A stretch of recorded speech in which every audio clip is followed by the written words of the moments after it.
A young girl with steady hands stitches silk by lamplight while thunder rolls in the distance. The proud bride tears at the wedding dress, calling it common slave rag, but the master steps forward and takes the child's hand before the whole church. Gasps echo through the chapel. Carriages rattle away in fury, but hidden in the family Bible, Latin words wait in faded ink, and a ring bears the seal that could change everything. Green wax where red should be. Names crossed out twice in secret ledgers. Federal marshals ride through the storm while patrollers loose their dogs. A courthouse bell tolls at dawn as truth and lies collide on the witness stand. When the gavel falls and justice speaks, will a covenant made in love prove stronger than the laws of men, or will the narrow way lead only to chains and sorrow? The kitchen breathed steam in the grey hour before dawn. Eden's needle caught the weak light from the window, where the house Bible lay open beside a tin cup gone cold. Her fingers moved through the ivory silk like water through reeds, each stitch smaller than a grain of rice. The ribboned locket at her throat swayed with the rhythm. Aunt Rilla bent over the hearth, her broad back curved as she stirred horehound and valerian in a blackened pot. The bitter smell rose with the steam. "Master's cough keeps the whole house awake," she murmured, not looking up. "This ought to ease his chest some," Eden hummed low, testing the third verse of a hymn she'd learned at Sunday chapel. The notes came pure as spring water. She held the last line longer, letting it float on the kitchen air. "That's a pretty thing," said a voice from the doorway. Eden's needle stilled. Hezekiah Camden stood on the threshold, his brown hair mussed from sleep. Dark circles shadowed his eyes. He'd grown thinner since his mother died 3 months past, his frame tall but hollow-looking in his rumpled shirt. "Morning, Master Hezekiah," Aunt Rilla said, wiping her hands on her apron. "I got your father's medicine ready." Hezekiah stepped into the kitchen, his boots soft on the worn pine boards. He moved to the window where Eden worked, his gaze falling on the wedding dress spread across her lap. The silk caught the light like captured moonbeams. "Fine work," he said quietly. "Every stitch perfect." Eden kept her eyes down, but her fingers trembled slightly on the fabric. No one ever praised her needlework. She was meant to be invisible. Hezekiah noticed the locket at her throat, a small thing of tarnished silver with a blue ribbon. "That's pretty too," he said. "The ribbon matches your dress." It was her only nice thing, a cast-off from the late mistress that somehow found its way to her neck. Eden touched it without thinking, then caught herself. Slaves weren't supposed to have pretty things. "She's got the sweetest voice in 3 counties, Aunt Rilla said, ladling the steaming medicine into a brown bottle. "Sings like a mockingbird, but truer." Hezekiah smiled, the first real smile Eden had seen from him in weeks. "Sing that verse again, child, the third one." Eden's voice rose soft and clear. "He leadeth me through paths unknown, where shadows fall and winds have blown. But by his hand I shall not stray, for he has shown the narrow way." "Hold that third verse, child," Hezekiah said, his shoulders dropping as the tension left them. "The way you set it slows a racing chest." He hummed along on the last line, his voice rough with mourning but true to the melody. For a moment, the kitchen held nothing but steam and song and the soft whisper of silk.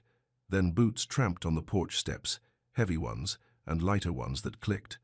"Miss Augusta," Aunt Rilla said under her breath, "early for a bride." Augusta Vale swept through the door like weather all rustle and perfume and command. Her golden hair caught up in perfect curls, her green dress crisp despite the morning damp. Behind her came her maid, a pinched woman carrying a basket of ribbons and pins. "Well?" Augusta said, not bothering with greeting. "Is it finished?" Eden rose from her chair, the wedding dress flowing from her arms like water. Augusta's eyes moved over the garment, hunting flaws. The bodice fit tight to show the waist, the sleeves puffed just so, the hem falling in perfect folds. Every inch of it spoke hours upon hours of careful work. "The stitching looks rough," Augusta said, stepping closer. "What manner of thread is this?" "It looks common." "It's the finest we had, miss," Eden said, her voice barely above a whisper. "Did I ask you to speak?" Augusta's eyes flashed. "Hezekiah, surely you could have found better needlework than this. It looks like common slave rag." The words hit the kitchen like a slap. Eden's face went hot, but she kept her eyes down. Her fingers found the needle still threaded with ivory silk. Hezekiah straightened. The work is fine, Augusta, more than fine. Fine? Augusta laughed, a sound sharp as breaking glass. I'll be married in this before half the county. What will they think of the Camden name when they see such shoddy work? Overseer Pritchard appeared in the doorway, his thick frame blocking the morning light. His eyes moved from Augusta to Eden with something like amusement. Problem with the dress, Miss Vale? The stitching, Augusta said, plucking at the hem. Look at this. Uneven, coarse. I wouldn't use such work to line a chicken coop. Eden began humming again, so soft it was almost breathing. The third verse, the one that had pleased Hezekiah. But now it felt like armor against the cutting words. Pritchard watched her with narrow eyes. Child's got nerve, humming while her betters talk. She's not harming anyone, Hezekiah said. Course not, Pritchard said, his tone smooth as oil. Just noting how they get ideas. Singing, wearing pretty ribbons. Before you know it, they think there's something they ain't. Augusta held up the hem, studying each stitch with the air of a magistrate finding guilt. This whole piece needs redoing. Have someone else finish it properly. No one else could do better, Hezekiah said, his voice steady but with steel beneath. Eden's work is the finest on this place. Eden. Augusta turned the name over like something distasteful. Naming them like they're people instead of property. Another of your late mother's foolish notions, I suppose. The insult snapped the room like a broken string. Eden's needle caught the light as it stilled in her fingers. For just a moment, she looked up. Her dark eyes met Augusta's green ones, and something passed between them, some recognition of a line crossed. Then Eden looked down again, her fingers moving to adjust the locket at her throat. The blue ribbon trembled against her dark skin. Hezekiah's jaw worked. My mother had many fine notions, kindness among them. Kindness? Augusta's voice rose. Kindness doesn't pay debts, Hezekiah. Kindness doesn't secure loans or maintain reputation. This wedding needs to look proper, not charitable. She snatched the hem from Eden's hands, studying it closer. Look at this pattern in the stitching. It's not even consistent. Random as chicken scratches. But Eden's stitching was never random. Every pattern meant something, a habit learned from the mistress, who used to hide messages in quilt bindings and dress hems. Little codes that only careful eyes could read. The pattern's intentional, Eden said, so quietly the words almost vanished. What did you say? Augusta's voice could have cut iron. Nothing, miss. Eden's head dropped lower. Pritchard chuckled. Getting uppity, are we? Maybe needs a reminder of her place. Leave her be, Hezekiah said, stepping between them. Augusta's eyes sparked. And what if I don't? What if I decide this dress is unsuitable and demand a new one? What then, with the wedding tomorrow? The threat hung in the air like smoke. They all knew there was no time for another dress, no money for new silk, no choice but to make do. Eden's voice rose again, almost without her meaning it. The hymn's third verse, sung at the slow tempo that had eased Hezekiah's breathing. He leadeth me through paths unknown, where shadows fall and winds have blown. Enough, Augusta snapped. I won't be serenaded by slave songs while discussing my wedding dress. But Hezekiah was humming along, his eyes fixed on something beyond the kitchen window. The melody seemed to calm something in his chest, and Eden sang a little stronger. Interesting, Pritchard said, watching the exchange. How music can make folks forget their station. Augusta gathered her skirts. I expect this dress to be properly finished by evening. And I expect that girl to know her place when next I see her. She swept from the kitchen, her maid scurrying behind. But her perfume lingered, sharp and artificial against the honest smells of horehound and wood smoke. Pritchard stayed in the doorway a moment longer. Be careful with that one, he told Hezekiah. Slave girl with a voice like that, pretty ribbon around her neck, could give the wrong impression to certain folks. What folks? Hezekiah asked. Folks who wonder if this place runs the way it ought. Pritchard's smile showed too many teeth. Folks who might have opinions about loans and mortgages and such. He walked away, his boots heavy on the porch boards. Eden's hands shook as she smoothed the wedding dress across her lap. The silk felt different now, wounded somehow by Augusta's words. Don't mind her, Hezekiah said gently. Your work is beautiful. He reached into his pocket and pulled out a small ring of thread ivory silk wound tight, the leftover from Eden's spool. He pressed it into her palm, his fingers warm against hers for just a moment. For remembering, he said, "Someone sees your work. Someone knows its worth." Eden's fingers closed around the thread.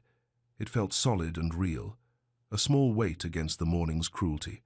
Outside, Augusta's carriage rattled away toward town, but her words stayed behind, settling into the kitchen corners like dust.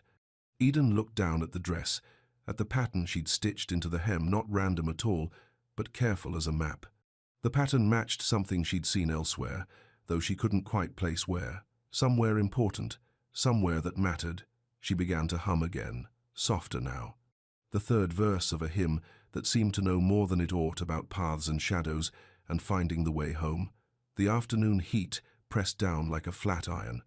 Eden carried thread spools to the porch where the light was better for matching colors. The wedding was tomorrow, and every detail had to be perfect. Augusta's complaints still rang in her ears. The front porch wrapped around the big house like a generous mouth, its boards worn smooth by decades of feet. The late mistress's rocking chair sat empty, its cane seat sagging with memories. Eden set her basket down and sorted the spools by shade ivory, cream, pearl white. Through the open parlor window she could hear voices, Pritchard talking to someone about accounts and shipping dates.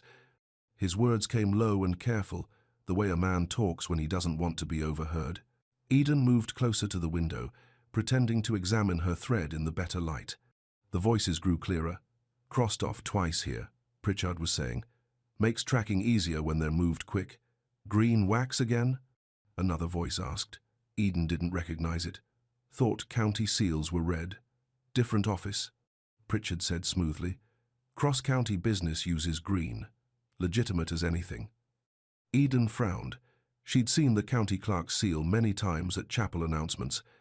Always red wax, pressed with the same careful pattern. Never green. A ledger book lay open on the parlor table, visible through the window. 2 columns of names, some scratched out, some written twice. Beside it sat a small chunk of wax green as bottle glass, with crumbs scattered around it like little emeralds. "These numbers don't match what you told Camden," the strange voice said. "Camden don't need to know every detail," Pritchard replied. "Man's got enough worries with this wedding, and the debts. I handle the business. He handles the pretty speeches." Boots appeared on the porch steps. Patrollers, 2 of them, with rifles slung across their backs and dogs panting at their heels. They wore badges that caught the sun like cruel eyes. "Afternoon," the first one called. "Pritchard, about." "Right here," came the overseer's voice from inside. He emerged onto the porch, the ledger tucked under his arm. "What brings you by?" "Routine check," the second patroller said. "Got reports of runaways 2 counties over, making sure all properties accounted for." Eden's blood went cold. She clutched her thread spools and tried to become invisible against the porch rail. "Course," Pritchard said. "Everyone's where they ought to be. Working hard for tomorrow's wedding." The first patroller's eyes found Eden. "You, girl, where's your pass?" "She don't need one," Pritchard said quickly. "House servant, never leaves the property. Still needs papers if she's out of quarters after dark," the patroller said. "New rules from Richmond," Pritchard waved his hand. "I'll see she's got proper documents. No worry there." Eden noticed something odd. When Pritchard opened his ledger to show the patroller, a crumb of green wax stuck to his finger. He brushed it off quickly, but Eden saw it fall to the porch boards. "Good," the first patroller said. "Hate to have problems with a wedding coming. Bad luck, they say, when things ain't proper." The men laughed, an ugly sound that made the dogs whine. After the patrollers rode away, their dust settling like a curse on the morning air, Eden knelt and picked up the crumb of wax. It stuck to her fingertip like a tiny bead of truth. Green wax, wrong color, wrong office. She thought of the names crossed out twice in Pritchard's ledger, of the strange voice asking about numbers that didn't match, of the way Pritchard had tucked that book away so quickly. The crumb of wax pressed into her skin, warm from the sun. Such a small thing. But Eden had learned that small things often mattered most: the tension of a thread, the spacing of a stitch, the way a hymn's third verse could slow a racing heart. She slipped the wax into her pocket beside the ring of thread Hezekiah had given her. Evidence of something, though she couldn't say what. Behind her, the empty rocking chair creaked in the breeze. For just a moment, Eden could almost hear the late mistress's voice, reading from the Bible on summer evenings. The truth, she used to say, has a way of rising to the surface, like cream, like prayer, like hope itself. The crumb of green wax stuck to Eden's fingertip like a bead of truth. The afternoon shadows grew long as Eden finished the final adjustments to Augusta's dress. Her needle moved through the silk with practiced ease, but her mind wandered to the green wax in her pocket and the wrongness of it. Hezekiah appeared on the porch where Eden worked, his face drawn with worry. "How goes the sewing?" "Nearly done, Master Hezekiah," Eden said, holding up the dress. The silk caught the slanted sunlight like captured moonbeams. He studied the garment, then looked closer at Eden's face. "You seem troubled, child." Eden's fingers found the locket at her throat. Should she speak of what she'd overheard? Of the green wax and the crossed-out names? Slaves weren't supposed to notice such things, much less question them. "Just wanting everything perfect for tomorrow," she said finally. "You've done beautiful work," Hezekiah said, reaching out to touch the dress's hem. His fingers traced the pattern Eden had stitched there, intricate as lacework, but with purpose behind every loop and curve. "This stitching," he said slowly, "it reminds me of something my mother used to do." Eden's heart quickened. The late mistress had taught her the technique years ago, when Eden was barely 8. "She showed me how," Eden said carefully. "Said patterns could hold meaning, like writing, but with thread." Hezekiah's eyes sharpened. "What kind of meaning?" Before Eden could answer, Aunt Rilla's voice called from the kitchen. "Eden, come help with supper preparations." As Eden gathered her sewing supplies, Hezekiah caught her wrist gently. "That hymn you sang this morning, the 3rd verse, where did you learn it?" "Church, Master Hezekiah. But the mistress used to sing it different, slower. Said it helped her remember important things." "Remember what things?" "Paths," Eden said, not sure why the word came to her lips. "Ways to go when other ways were blocked." Hezekiah released her wrist, but his eyes stayed intent. "Sing it for me again." "The way she taught you." Eden's voice rose soft and measured. "He leadeth me through paths unknown, where shadows fall and winds have blown. But by his hand I shall not stray, for he has shown the narrow way." As she sang, Hezekiah's breathing slowed and deepened. The tension in his shoulders eased. But something else happened too. His eyes grew distant, as if the melody carried him somewhere else entirely. "The narrow way," he repeated when she finished. "Mother used to say that. Sometimes the narrow way is the only way that leads home." A shiver ran through Eden, though the evening was warm. The mistress had said those exact words the last time she'd taught Eden the stitching pattern, the last time she'd been well enough to sit on the porch and work by lamplight. She loved this place, Hezekiah said, his voice thick with memory. But she worried about the choices we'd have to make, about keeping faith when the world demanded otherwise. Augusta's carriage appeared on the drive, returning from town. Hezekiah straightened, the moment of connection broken. "Finish your work, Eden," he said formally. "Tomorrow must go smoothly." But as he walked toward the approaching carriage, Eden heard him humming the 3rd verse of the hymn in the slow tempo his mother had taught her.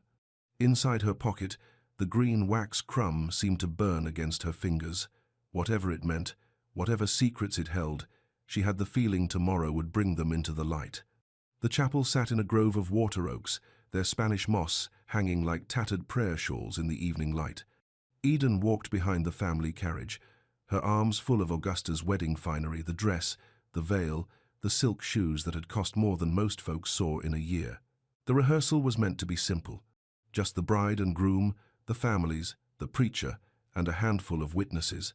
But word had spread, and carriages lined the dirt road leading to the chapel. Half the county had come to see the Camden heir wed the Vale fortune. Inside, oil lamps flickered on rough-hewn pews. The chapel smelled of pine and candle wax and the lingering sweetness of Sunday's flowers. Reverend Pike stood at the front, his Bible open to the marriage passages. Augusta sat in the front pew, magnificent in emerald silk. Her father, a thin man with calculating eyes, whispered numbers in her ear: loan amounts, interest rates, payment schedules. The Camden estate needed this marriage, needed the Vale money to survive. Eden hung Augusta's dress carefully on a nail behind the altar. Tomorrow it would transform a reluctant bride into a vision. Tonight it was just silk and thread and the hours of work Eden had poured into every seam. "Let's begin," Reverend Pike said. "We'll walk through the ceremony so tomorrow flows smooth as morning honey." Hezekiah took his place at the altar, his face pale but resolute. Augusta rose and walked down the aisle, her chin high, her smile bright as new paint. She took his arm with the air of claiming a prize. "Dearly beloved," Reverend Pike began, his voice carrying easily through the small chapel, "we gather to witness the joining of this man and this woman in holy matrimony." Eden listened from the back, but her attention wandered to the hymnal boards on the wall. Each one showed a verse from a different song, but something about their order seemed wrong. The numbers didn't follow the usual sequence. She studied them more carefully. Hymn 3, then 7, then 12, then 5. Not random, she was sure of that. The mistress had taught her to see patterns everywhere, and this felt like code. "If any person knows of a lawful impediment," Reverend Pike was saying. Augusta's laugh cut through the sacred words. "Impediment? The only impediment is this dreadful dress. Honestly, Hezekiah, where did you find such common stitching?" The chapel fell silent. Augusta had spoken loudly, clearly, for all to hear. Her voice carried the particular cruelty of someone who'd never known want. "The dress is beautiful," Hezekiah said quietly. "Beautiful?" Augusta plucked at the hem with disgust. "It's common slave rag. Look at this uneven stitching, these crude patterns. I'll be mortified to wear such work before decent people." Eden's face burned. Every eye in the chapel had turned toward the dress hanging behind the altar, toward her work, her hours, her careful patterns that Augusta called crude. "The work is fine," Hezekiah said, his voice carrying a warning.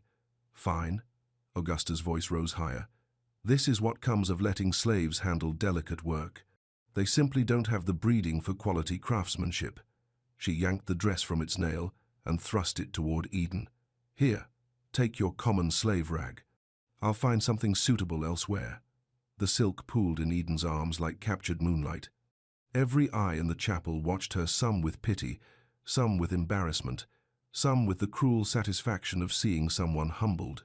Eden looked down at the dress she'd labored over for weeks. Every stitch perfect, every pattern meaningful, every thread chosen with care. Then Hezekiah moved. He stepped forward, away from Augusta, toward Eden. The chapel held its breath. "No," he said clearly. Augusta blinked. "What?" Hezekiah reached out and took Eden's hand, the one not holding the dress. His fingers were warm, steady, and completely certain. "This house," he said, his voice carrying to every corner of the chapel, "does not despise honest work. This dress was made with skill, with care, with something precious." He looked directly into Eden's eyes. "I will not marry over contempt for those who serve this family. I will not begin a marriage by crushing someone smaller and kinder." The chapel erupted. Augusta's face went white, then red. Her father lurched to his feet, sputtering about contracts and agreements and financial ruin. But Hezekiah still held Eden's hand before God and everyone. A white man holding a slave girl's hand in public, treating her like she mattered. "If this dress is despised," he said clearly, "then it will not be worn. If honest work is scorned, then this wedding will wait until respect can be found." Augusta snatched the dress back from Eden, her eyes blazing. "You would choose a slave over me?" "I would choose kindness over cruelty," Hezekiah said. "Always." The silence stretched like a held breath. Then Pritchard stepped from the shadows near the door, his face dark with something that might have been rage. "Mighty fine words," he said, "but words don't pay debts. And debts, Master Camden, come due whether you're married or not.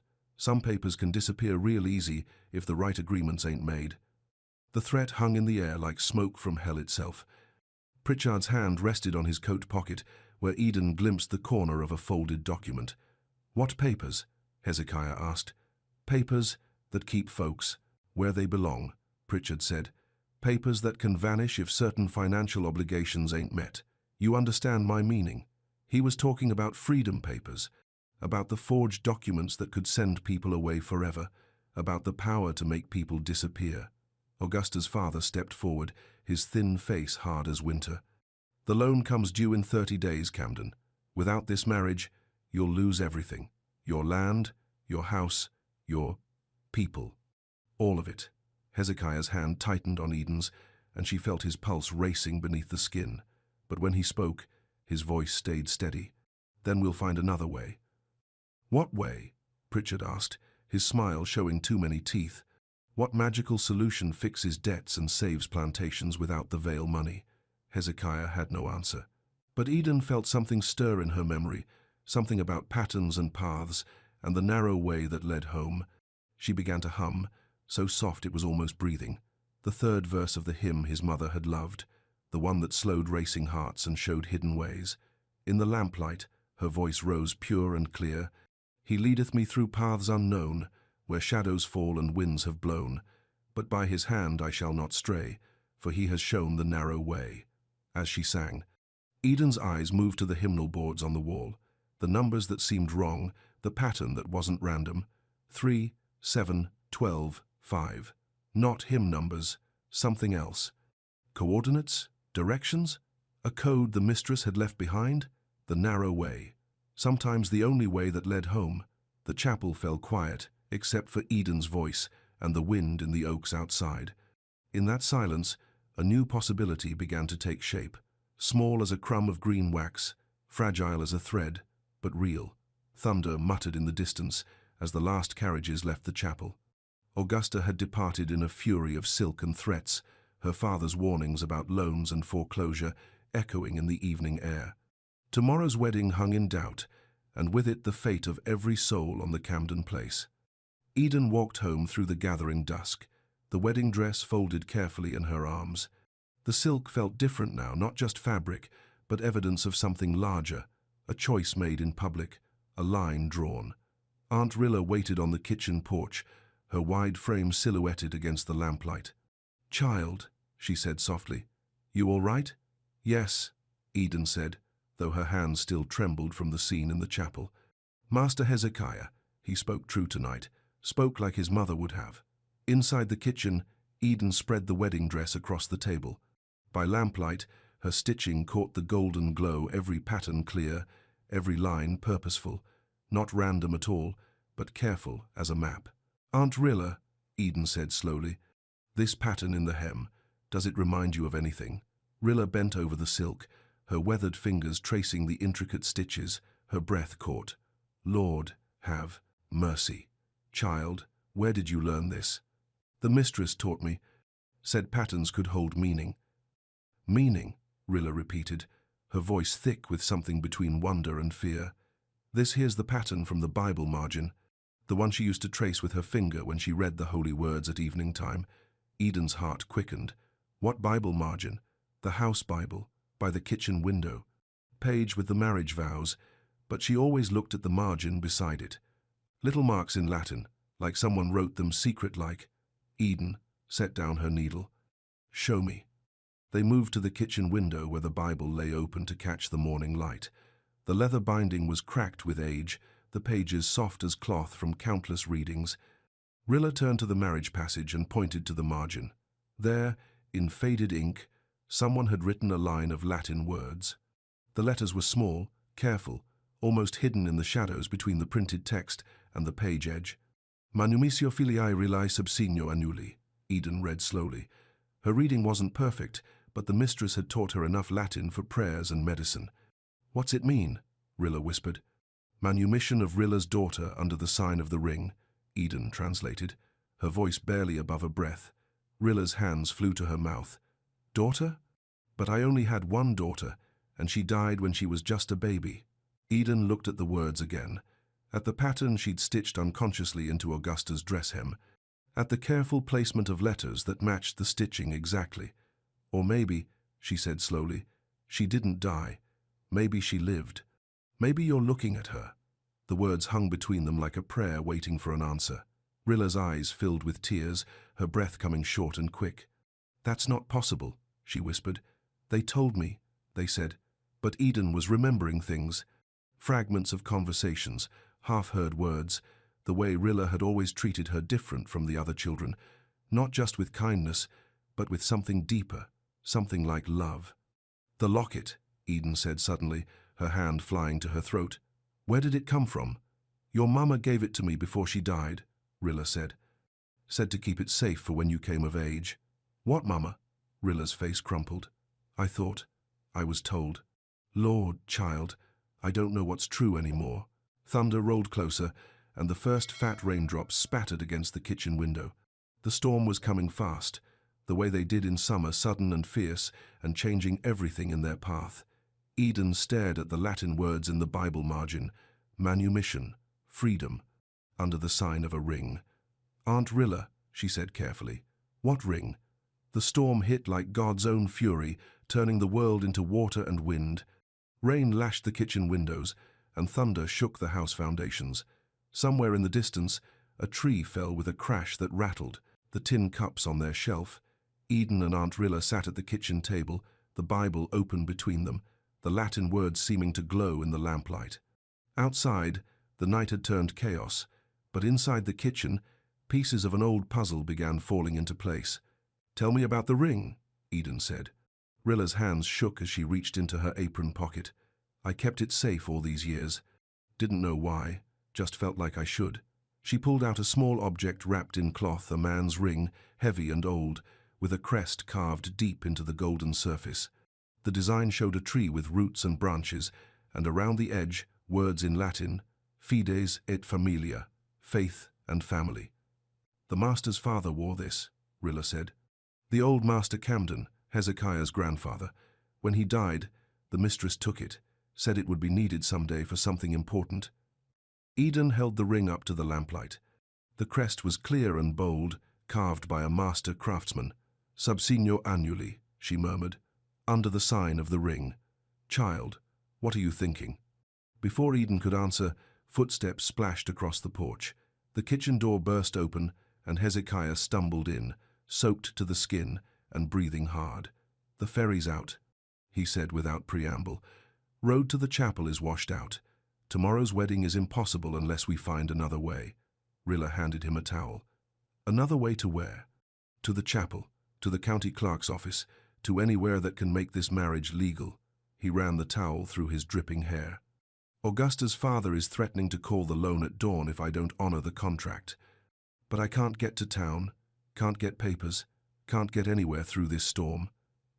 Eden stood slowly, the ring still in her palm. Master Hezekiah, what if the storm isn't stopping the wedding? What if it's showing us a different path? He looked at her with tired eyes. What do you mean? The hymn. The one your mother taught me. The verses don't just calm the heart, they map a route. A back way to the chapel when the main roads wash out. Hezekiah stared. That's impossible. Is it? Eden moved to the Bible and pointed to the hymnal numbers she'd noticed in the chapel. 3, 7, 12, 5. Not random order, directions. The mistress used to say the third verse showed the narrow way. She began to sing, her voice rising pure and clear above the storm. He leadeth me through paths unknown, where shadows fall and winds have blown. But by his hand I shall not stray, for he has shown the narrow way. As she sang, her finger traced the Latin words in the Bible margin. The pattern matched her stitching, exactly the same loops and curves, the same careful spacing. Paths unknown, she said. The 7th verse mentions the Old Mill Road. The 12th talks about the cypress grove. The 5th names the clerk's stone steps. Hezekiah's eyes widened. You're saying Mother encoded directions in a hymn? More than that, Eden said. She held up the ring with its carved crest. Master Hezekiah, what does this seal look like? He took the ring and examined it closely. It's the family crest, my grandfather's ring, but I haven't seen it since. He paused. Since Mother died. She kept it in her Bible. Look, closer, at the shape of the tree, at the way the roots spread. Hezekiah studied the crest, then looked at Eden with dawning recognition. It looks like the pattern you stitched in the dress hem. Because it is the pattern, your mother taught me to stitch her father-in-law's seal into everything important. Said it marked things that belonged to the true Camden covenant, Rilla gasped. The Latin words, they talk about manumission under the sign of the ring. What if? What if the mistress freed my daughter legally, with proper papers? What if she freed Eden, Hezekiah said slowly, and recorded it in the official registry? but hid the record where only someone with the family ring could claim it. Thunder crashed overhead, but in the kitchen, everything had gone still. 3 people staring at an old ring and older possibilities. Where would such papers be recorded? Eden asked. The county clerk's office, Hezekiah said. In the official registry books, but those are locked away, and the clerk, he paused. The clerk lives above his office. If we could get there, if we could prove our claim with the ring. The storm makes the main roads impassable, Rilla said. But if Eden's right about the hymn. Eden was already moving, gathering her shawl and the oil lamp. I know the way. Not the roads, the paths. The narrow way that leads where we need to go. She looked at Hezekiah, then at Aunt Rilla. But there's something else. Something wrong with Pritchard's ledgers and that green wax. If we're going to the clerk's office, we need to bring evidence. Hezekiah nodded grimly. What kind of evidence? Eden smiled for the first time that day. The kind that sticks to your fingertip like a bead of truth. Outside, the storm raged on. But inside the kitchen, 3 people prepared for a journey through the dark, following a hymn's hidden directions toward a truth that might set them all free. The narrow way, sometimes the only way that led home. The wind howled like demons as Eden led them from the kitchen into the storm. Her oil lamp swayed in the gusts, throwing wild shadows across the rain-soaked yard. Behind her, Hezekiah carried the family ring wrapped in oiled cloth, and Aunt Rilla clutched her shawl tight against the driving rain. This way? Eden called over the thunder, her voice barely audible above the storm. She didn't follow the carriage road toward town. Instead, she led them toward the slave quarters, past the smokehouse where sparks still glowed behind shuttered windows, toward a path that wound between the cotton fields. Where are we going? Hezekiah shouted. The 3rd verse, Eden called back. Paths, unknown where shadows fall. The old work road that cuts behind the mill. She began to sing as they walked, her voice carrying the tune into the wild darkness. He leadeth me through paths unknown, where shadows fall and winds have blown. The melody seemed to cut through the storm's chaos, giving their steps rhythm and direction. Eden's bare feet found purchase on ground that would have sent boots sliding, and her lamp held steady despite the wind. They reached a break in the fence where posts had rotted away. Eden slipped through, holding her lamp high. The path beyond was narrow as a deer track, winding between stands of pine and oak that groaned in the wind. How do you know this way? Rilla panted. The mistress showed me, years ago, when I was small. Said every place had secret roads for when the regular ones failed. The path led down toward Willow Creek, swollen now with storm runoff. The bridge was out. Eden could see the broken planks floating downstream. But she turned upstream instead, following the water toward the old mill wheel. The 7th verse, she called, by the wheel that grinds no more. There's a crossing here. Sure enough, fallen logs from the storm had created a natural bridge just above the mill dam. Water rushed white and angry below, but the crossing held. One by one, they made their way across, Eden's lamp showing each step. On the far side, the path continued through a grove of cypress trees, their Spanish moss hanging like tattered curtains. The 12th verse, Eden sang. Through the cypress grove where time stands still, the trees formed a natural shelter from the worst of the storm. They moved faster here, following a track that Eden seemed to know by heart. The rain still fell, but gentler now, filtered through the hanging moss. Hezekiah caught up to Eden as they walked. How did my mother know these paths? She walked them, Eden said simply. When your father was drunk and angry, when the overseer got too bold, when people needed help in the dark. The mistress knew every secret way for 20 miles. She never told me. Some knowledge ain't for telling, Master Hezekiah. Some knowledge is for showing, when the time is right. They emerged from the cypress grove onto higher ground. Below them, the lights of town flickered through the rain, most windows dark, but one building showing steady lamplight in its upper story. The clerk's office, Hezekiah said. The 5th verse, Eden confirmed. Stone steps that lead to Justice Hall, where truth is kept in ledger books. The building sat on the town square, 2 stories of brick and mortar with the county seal carved above the door. Light glowed in the upper windows where the clerk lived with his family, but as they approached, Eden noticed something wrong. The front door stood slightly ajar, and boot prints marked the muddy steps. Fresh prints, made since the storm began. "Someone's here," Hezekiah said, his voice tight with tension. Eden moved closer to the door, listening. Voices came from inside, two men talking in low, urgent tones. One voice she recognized. "Pritchard. Got to be here somewhere," Pritchard was saying. "Old records from the Camden place. Anything about manumissions or covenants." "Risky business, coming out in this storm," another voice replied. "Riskier to let certain papers see daylight," Pritchard said. "Morning comes, and questions get asked. Better to make sure some answers don't exist." Eden's blood went cold. Pritchard was destroying records, erasing evidence of the very freedom papers they'd come to find. She turned to Hezekiah and Rilla, pressing her finger to her lips for silence. Then she cupped her hands around her mouth and breathed out a single, pure note, high and clear as a mockingbird's call. The sound carried on the storm wind, echoing off the building walls. From inside came the shuffle of feet, then Pritchard's voice. "What was that?" "Just the storm," the other man said. "Wind in the eaves." But Eden sang again, a different note, lower and more urgent. The sound seemed to come from everywhere and nowhere, bouncing off the brick walls and mixing with the rain. "Dogs?" Pritchard said suddenly. "Someone's got dogs out in this weather." Footsteps moved toward the back of the building. A door slammed, and Eden heard the men's voices fading as they investigated the phantom sounds. "Now," she whispered. They slipped through the front door into the clerk's office. Oil lamps burned on two desks, casting golden pools of light on scattered papers and ledger books. Wax of two colors, red and green, lay scattered across one desk like colored pebbles. Eden moved quickly to the green wax. "This is wrong," she said, holding up a chunk. "County seal is always red. Green wax means something else." Hezekiah was examining the ledgers spread across the desk. "These are Pritchard's books, the ones from the plantation. But look, names crossed out, entries changed. And here."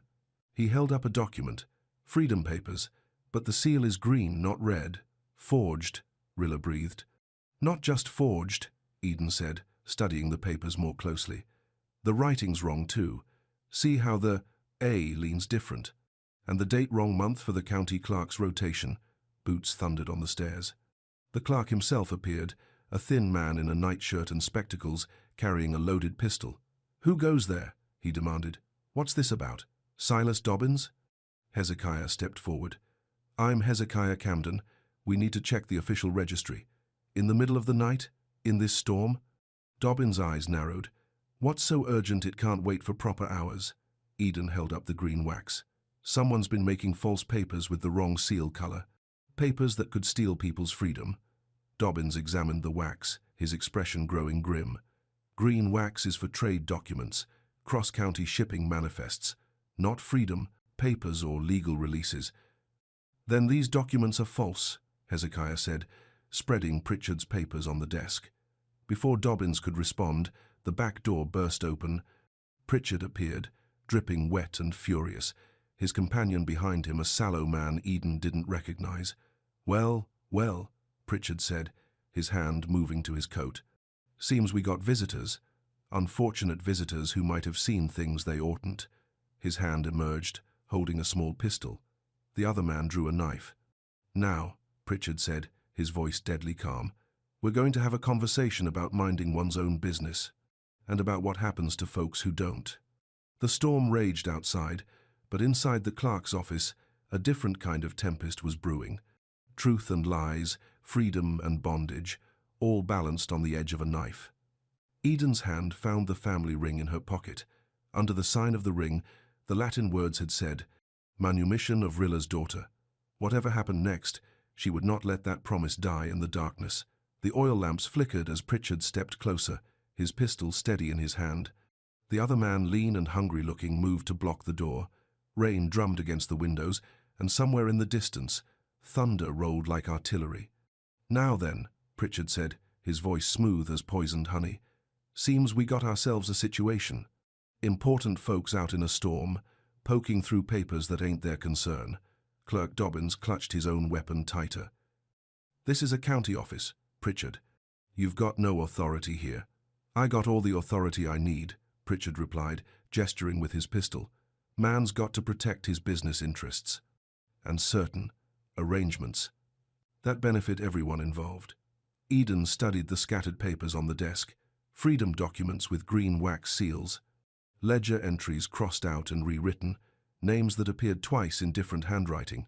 These papers, she said suddenly, her voice carrying clear across the room, they're not just forgeries, they're records of sales, people sold who were supposed to be free. Pritchard's eyes flashed. Girl don't know what she's talking about. I know writing, Eden said, stepping closer to the desk. I know the difference between a clerk's careful script and someone trying to copy it, and I know seal colors. She held up 2 chunks of wax, one green, one red. Green for trade, red for legal documents. You've been using the wrong color for freedom papers because you don't have access to the real county seal. Dobbins examined the papers more closely, his spectacles glinting in the lamplight. These are forgeries, he said with growing anger. Someone's been selling free people using false documents. Free people, Pritchard laughed harshly. Ain't no such thing on a plantation. Property is property, whether it's cotton or livestock or 2-legged stock. Not according to the law, Hezekiah said. He pulled out his grandfather's ring, the gold catching the light. Some property has already been freed, legally, with proper documentation. Pritchard's companion shifted nervously. What's he talking about? Old papers, Pritchard said dismissively. Dead records from dead people. Don't matter what some old woman wrote in her Bible margins. But Eden saw the fear flicker across his face. He knew about the Latin words. He'd been looking for them. Show him the ring, she whispered to Hezekiah. Hezekiah held up his grandfather's ring, the family crest clear and bold in the lamplight. This seal matches county records. Official records. Recorded manumissions that predate any contract or sale. Dobbins leaned forward, squinting at the crest. I know this seal. Haven't seen it in. Must be 15 years. But I remember the impression. He moved to a tall cabinet and pulled out a leather-bound registry book. The pages were yellowed with age, the entries written in fading ink. Here, he said, running his finger down a page. Camden entries, births, deaths, manumissions. He paused. And here, manumitio filiae relay sub signo annuli. Freedom for Rilla's daughter, sealed under the family ring. Rilla gasped, her hand flying to her mouth. When? Hezekiah asked. 15 years ago. Dobbins read, recorded by Miriam Camden as head of household. Witnessed and sealed. He looked up. Where's the daughter now? Eden stepped forward, her heart hammering against her ribs. Here, she said simply. The room went silent except for the rain and the distant thunder. Pritchard's pistol wavered slightly. That's impossible, he said. Girl's been property since birth. I got papers, false papers, Dobbins said, comparing the green wax to his official red seal. Papers with the wrong color wax and forged handwriting. He looked at Pritchard with growing fury.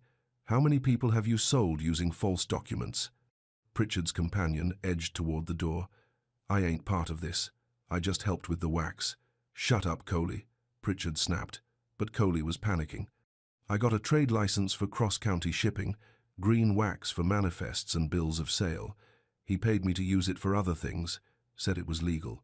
Other things like freedom papers, Eden said. Papers to move people who were already free. Dobbins was reading through more entries in his registry book. According to these records, 3 people recorded as free under Camden manumissions have disappeared in the last 2 years. Sold downriver on false documentation. That ain't, Pritchard began. That's trafficking in free persons, Dobbins cut him off. Federal crime. Hanging offense. The word hanging seemed to break something in Pritchard.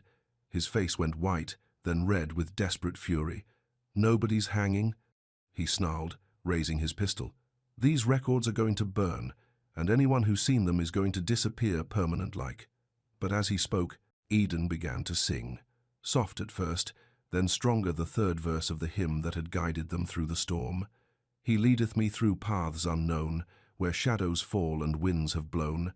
But by his hand I shall not stray, for he has shown the narrow way. Her voice rose pure and clear above the tension, and something strange happened. The sound seemed to multiply, echoing off the brick walls and bouncing through the storm. It sounded like there were voices everywhere, dozens of voices singing the same hymn. Pritchard spun toward the windows, his pistol tracking the phantom sounds. What? How many people? The narrow way. Eden sang, her voice now carrying over everything. The path that leads to justice. Outside, real voices began to join hers. The storm had driven townsfolk to shelter near the courthouse, and the familiar hymn called them like a bell. Windows began to glow with lamplight as people woke to the singing. "We're surrounded," Coley whispered. "Shut up," Pritchard screamed. But his hand was shaking now, the pistol wavering. Hezekiah stepped forward slowly, his grandfather's ring held high where the lamplight caught it. "It's over, Pritchard. The records are real. The seal is authentic. And now everyone knows." Through the windows, Eden could see faces gathering drawn by the hymn, curious about the lights and commotion in the clerk's office. The narrow way had led them here, and now it was leading the whole town to witness what happened next. Dawn broke grey and uncertain over the courthouse square, but the storm had finally passed. Word had spread through the night, and now half the county stood in the muddy streets, their faces grim with the knowledge of what Pritchard had done. Inside the clerk's office, the evidence lay spread across every available surface. Forged freedom papers with green wax seals, double ledger books showing names crossed out and sold twice. Registry entries that proved 3 people recorded as free had vanished into slavery. Pritchard sat in shackles, his face hollow with defeat. His accomplice Coley had confessed everything in exchange for leniency, how they'd used shipping manifests to create false papers, how they'd sold free people downriver, how they'd planned to destroy the official records. But it was the family ring that had broken the case wide open. Clerk Dobbins held the ancient gold band up to the morning light, comparing its carved crest to a wax impression in his oldest registry book. The match was perfect, every line, every curve, every detail identical. "This seal was pressed here 15 years ago," he announced to the crowd gathered on the courthouse steps, recording the manumission of Rilla's daughter under the ancient Camden Covenant. Aunt Rilla stood beside Eden, tears streaming down her weathered face. "My baby," she kept whispering. "My lost baby, come home." Hezekiah knelt beside Eden, taking her hand just as he had in the chapel. But now, the meaning was different. Not defiance, but recognition. Not protest, but promise. "Eden," he said clearly, his voice carrying to every ear in the square. "By the authority of my family's covenant, by the seal of my grandfather's ring, by the record kept in holy trust, you are free. You have always been free. And this house will honor that freedom." Reverend Pike stepped forward, his Bible open to the marriage passages. But instead of wedding vows, he read the Latin words from the margin. "Manumissio filiae Rillae sub signo annuli," the manumission of Rilla's daughter under the sign of the ring, recorded in covenant. "Sealed in trust, witnessed before God," the crowd murmured as the meaning sank in. A child thought to be property was actually free, had been free all along. The papers proving it had been hidden in plain sight, waiting for the right moment to be revealed. "But what about the debts?" someone called from the crowd. "What about the Vale loan?" Augusta's carriage appeared at the edge of the square, and the proud heiress stepped down, her face a mask of fury and humiliation. "The contract stands," she declared. "Camden owes my family $30,000. Marriage or no marriage, the debt comes due." Her father emerged behind her, thin, calculating, dressed in expensive black. "The loan was contingent on the wedding," he said. "No wedding, no extension, the full amount, due immediately." Hezekiah stood slowly, still holding Eden's hand. "Then I'll find another way to pay." "With what?" Augusta laughed bitterly. "Your credit's ruined, your land's mortgaged, your slaves are apparently free. What do you have left to offer?" Hezekiah smiled, and for the first time in months, it reached his eyes. "The truth. And sometimes that's worth more than money." He gestured toward the courthouse steps, where Pritchard sat in chains. "Tell them, Pritchard, tell them about the false papers and the illegal sales. Tell them about the Camden manumissions you tried to steal." Pritchard's mouth worked, but no sound came. "Tell them," Hezekiah pressed, "or I'll have Clerk Dobbins read every entry in his registry. Every illegal sale, every forged document, every free person sold into bondage." The threat hung in the morning air. If Pritchard's crimes became fully public, it wouldn't just destroy him, it would implicate others. buyers who'd participated in illegal sales, dealers who'd turned blind eyes to forged papers, wealthy families who'd built fortunes on stolen freedom. The Vale family, Eden said quietly, her perfect memory calling up conversations overheard in parlors and carriages. They bought 4 people last spring, paid Pritchard direct, with green wax papers. Augusta's face went white. Her father stepped back as if struck. "That's impossible," Augusta whispered. "Is it?" Hezekiah asked. "Clerk Dobbins, check your records. See if any Camden manumissions ended up in Vale hands." Dobbins flipped through his registry, his finger tracing down page after page. "Here," he said finally, and "here." 2 people recorded as free under Camden Covenant, subsequently sold to Vale Plantation on. He paused, checking the dates. On documents, dated after their official freedom. Sold by Pritchard using false papers. The square erupted. Voices rose in anger and disbelief. The Vale family hadn't just made illegal purchases, they'd bought free people using forged documents. Augusta's father grabbed her arm. "We're leaving, now." But Clerk Dobbins raised his hand. "I'm afraid that's not possible. Federal marshals have been sent for. No one leaves until this matter is fully investigated." As if summoned by his words, riders appeared at the edge of the square.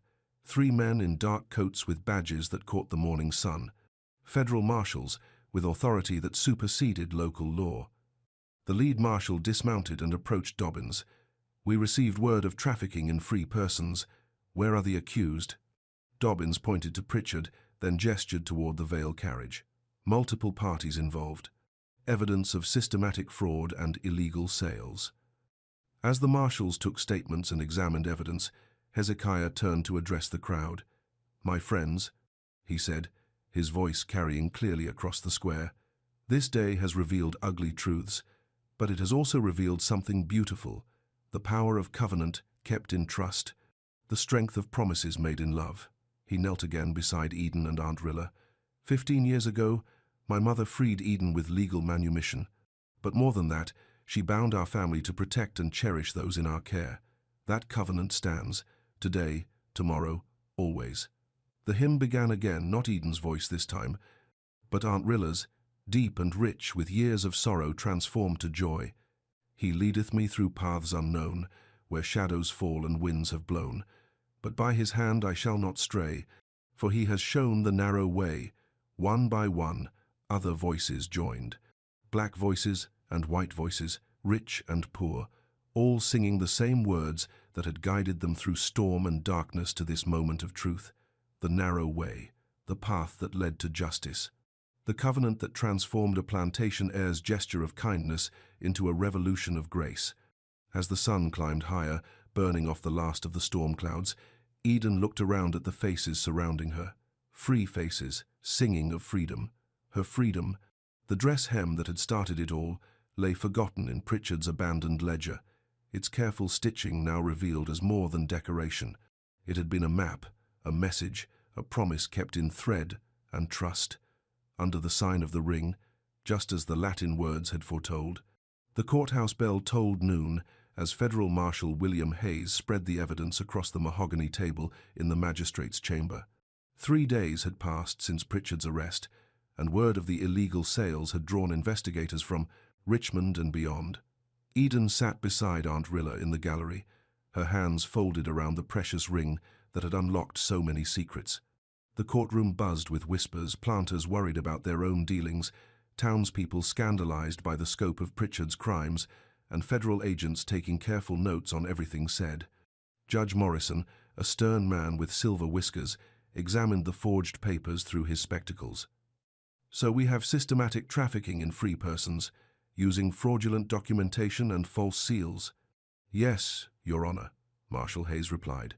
"The accused, Josiah Pritchard, has been selling legally manumitted slaves using green wax seals intended for shipping manifests. His accomplice, Henry Coley, provided the false seals in exchange for payment." Pritchard sat in chains at the defendant's table, his face grey with defeat. His lawyer, a nervous young man from town, shuffled through papers without much hope. "The prosecution will prove," Marshal Hayes continued, "that at least 7 people recorded as free in the Camden manumissions were illegally sold by the defendant over the past 3 years. Augusta Vale entered the courtroom with her father, their faces carefully composed but their eyes worried. They took seats in the front row, whispering urgently to their own legal counsel. "Are the Vale family under investigation as well?" Judge Morrison asked. "They are persons of interest," the marshal replied carefully. "Buyers who may have unknowingly purchased free persons using fraudulent papers." But Eden had been listening to conversations, remembering details with her perfect memory. The Vales had known. Maybe not everything, but enough. Enough to ask why the prices were so low. Enough to notice the wrong color wax. Enough to look the other way when convenient. "Call the first witness," Judge Morrison said. Clerk Silas Dobbins approached the stand, carrying his ancient registry books. Under oath, he testified about the Camden manumissions, how they'd been properly recorded, properly witnessed, properly sealed with the family ring. The manumission of Rilla's daughter, he read from his records, was recorded 15 years ago by Miriam Camden as head of household in her husband's absence. The seal impression is clear and authentic. He produced the registry page and held it next to Hezekiah's grandfather's ring. The match is exact. "This manumission is legal and binding." Pritchard's lawyer rose for cross-examination. "But surely, Mr. Dobbins, a child so young could not be considered truly free, without proper oversight, without protection?" "The law makes no distinction based on age," Dobbins replied firmly. "Free is free. A manumitted child remains free upon reaching adulthood. But what of practicality? A child cannot survive alone." "The child was not alone," Dobbins interrupted. "The manumission specifically bound the Camden family to provide protection and care until majority age. This is not abandonment, it's trusteeship." Eden felt Hezekiah's eyes on her from across the courtroom. He'd honored that trust, even without knowing its legal basis. Kindness had guided him where law and custom failed. The next witness was Henry Coley, Pritchard's accomplice in the wax seal forgeries. Thin and sweating, he testified about the shipping manifests and false documents. "Pritchard paid me $10 per seal," Coley admitted. "Said he needed green wax for cross-county business. I thought it was legal, shipping manifests and such."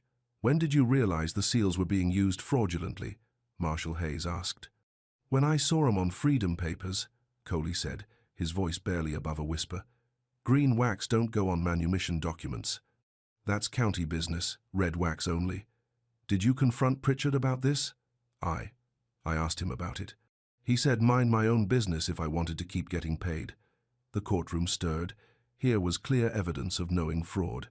"How many false seals did you provide?" the marshal pressed. "Maybe 24 over 3 years, $10 each. I needed the money, my wife's been sick, and we got children to feed." Judge Morrison's face showed no sympathy. "Greed is not a defense for trafficking in human beings, sir." As the morning wore on, witness after witness testified to the scope of Pritchard's crimes. Buyers who'd purchased people with suspiciously cheap prices and wrong color documentation. Transporters who'd noticed the odd paperwork but said nothing. A network of willful blindness that had allowed free people to be sold into bondage. But it was Eden's testimony that broke the case wide open. Eden took the witness stand as the afternoon sun slanted through the courthouse windows. Her voice was steady as Marshal Hayes guided her through her story, the overheard conversations, the green wax crumb, the pattern stitched into Augusta's wedding dress that matched the Bible margin exactly. "You can read Latin?" the marshal asked. "Some, sir. The mistress taught me letters and numbers, said knowledge was a tool that couldn't be taken away." "And when you read the margin notation in the family Bible, what did it tell you?" "Manumissio filiae rille sub signo annuli," Eden recited perfectly. "The manumission of Rilla's daughter under the sign of the ring." "Did you understand that you were Rilla's daughter?" Eden's eyes found Aunt Rilla in the gallery. "Not at first, sir, but pieces started fitting. The locket she'd saved, the way she always treated me special, the pattern I'd learned to stitch without knowing why." Marshal Hayes held up the grandfather's ring. "And this ring, you recognized its significance?" "Yes, sir. The mistress taught me to stitch that pattern into important things." Said it marked what belonged to the true Camden Covenant. Pritchard's lawyer rose for cross-examination, his strategy clear attack Eden's credibility, her memory, her right to testify at all. "You were born into slavery, were you not?" he began. "I was born free, sir, legally manumitted before birth through my mother's line, but you lived as a slave, worked as a slave, followed slave codes and restrictions. I lived as the Camden family directed," Eden said carefully, "but living one way don't change what the law says. You claim perfect memory, perfect understanding, but you're just a child. How can this court trust such testimony?" Eden's eyes blazed. "Test me, sir." "Pardon?" "Test my memory. Ask me about any conversation in this courtroom today. Any document read, any testimony given. I'll repeat it word for word." The lawyer looked uncertain, but Judge Morrison leaned forward with interest. "Proceed." "Very well," the lawyer said. "Repeat Mr. Coley's testimony about the number of false seals." Eden closed her eyes briefly, then spoke. "Maybe 24, over 3 years. $10 each.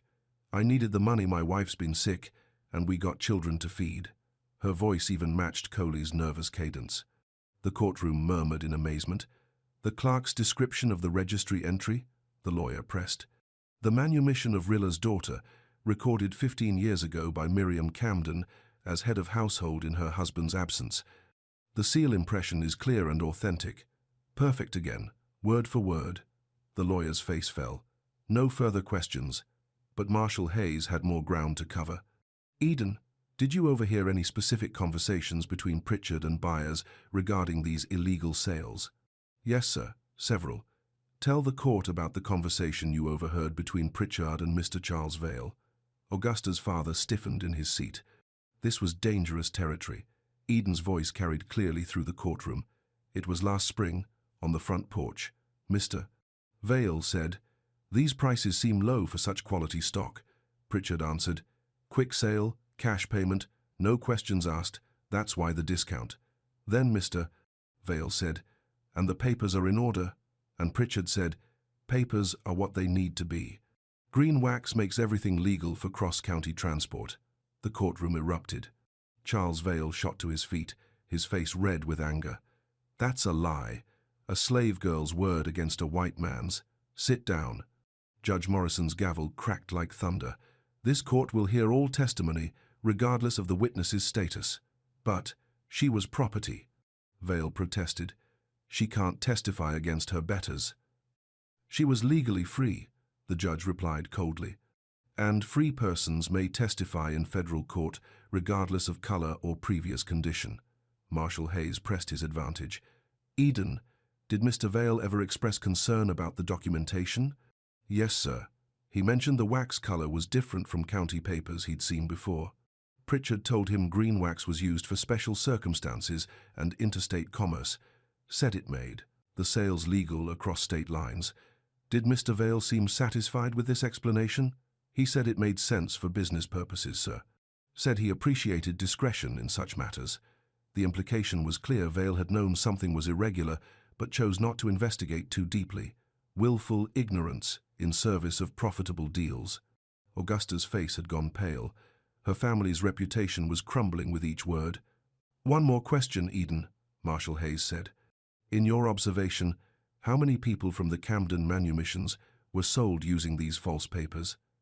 "7 that I know of, sir. I heard their names mentioned specifically." She recited each name clearly. Samuel, who could read and write.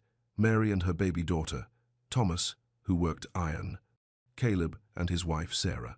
And Moses, who was sold last month despite being freed 10 years ago. 7 lives. 7 free people sold into slavery through forged papers and willful blindness. The courtroom fell silent as the magnitude of the crime settled over everyone present. "No further questions," Marshall Hayes said quietly. As Eden left the witness stand, her testimony had laid bare not just Pritchard's crimes, but the network of buyers who'd enabled them. The Vale family's carefully constructed innocence was in ruins. But the hardest testimony was yet to come. The afternoon light was fading when Aunt Rilla took the witness stand. Her hands shook as she placed them on the Bible, but her voice was strong when she swore to tell the truth. "State your full name for the record," Marshall Hayes said gently. "Rilla Washington," she said. "Born free in Charleston. Sold into slavery when I was 12. "Sold into slavery, but you were born free?" "Yes, sir."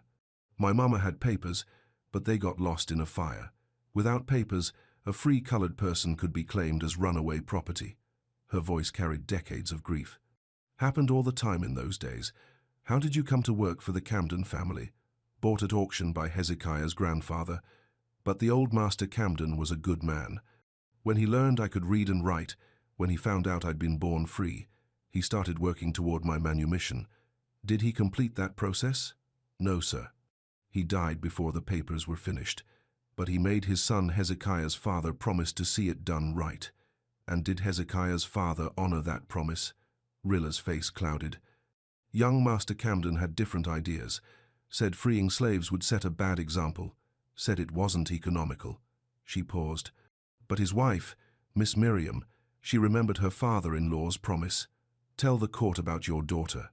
Tears flowed freely down Rilla's weathered cheeks. I was told she died in childbirth, stillborn, they said.